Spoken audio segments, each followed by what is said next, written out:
Well, Alex with Jomon, and it is now past 8 p.m.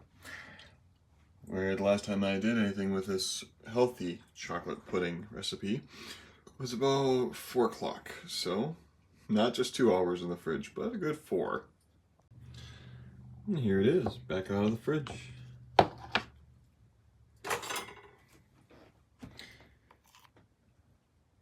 Definitely more solid.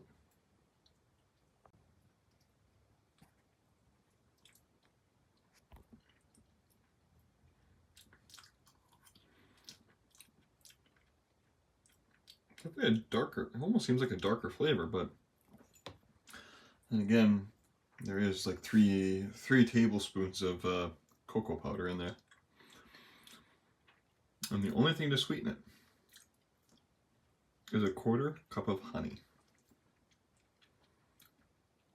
I think I like it a little better fresh, without being refrigerated, but some people might like it this way better.